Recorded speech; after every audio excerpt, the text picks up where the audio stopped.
Welcome to Madhura beauty tips. நம்ம skin daily dust பொல்யூஷன்லாம் பட்டே பாதிக்கப்படும். உங்கள் ஃபேஸை நல்லா சாஃப்டாக மாற்றி பளபளன்னு மாற்ற இந்த ரெமெடி ரொம்ப யூஸ்ஃபுல்லாக இருக்கும். இந்த ரெமெடியை பண்ணுறதுனால கண் கருவளையமும் மறையும்.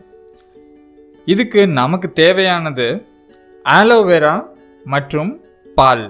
நீங்கள் இன்னும் மதுரா பியூட்டி டிப்ஸ் சேனலை சப்ஸ்கிரைப் பண்ணலைன்னா நிறைய பியூட்டி டிப்ஸை உடனே தெரிஞ்சுக்க சப்ஸ்கிரைப் பண்ணிக்கோங்க. ஒரு பவுலில் 1 டீஸ்பூன் கற்றாழையில் இருக்க ஜெல்லை மட்டும் எடுத்துக்கோங்க. அப்படி ஃப்ரெஷ் கற்றாழை இல்லைன்னா கடையில் வாங்கின ஆலோவேரா ஜெல் 1 டீஸ்பூன் யூஸ் பண்ணிக்கலாம். அதோட 1 டீஸ்பூன் பால் ஆட் பண்ணி நல்லா மிக்ஸ் பண்ணால் அது ஒரு க்ரீம் மாதிரி ஆகும். இந்த க்ரீமை முகத்தில் நல்லா அப்ளை பண்ணி ஜென்டிலாக மசாஜ் பண்ணுங்கள். டார்க் சர்க்கிள்ஸ் இருக்கிற இடத்துல நல்லா 2-3 தடவை அப்ளை பண்ணுங்கள். கண்ணுக்கடியில் வந்திருக்க கருவளையத்துக்கிட்ட நல்ல ஒரு பேட்ச் மாதிரி அப்ளை பண்ணுங்கள். கழுத்துலையும் அப்ளை பண்ணிக்கோங்க. ஒரு ½ அன் ஹவர் விட்டால் அது காஞ்சி முகத்தோட செட் ஆகிடும்.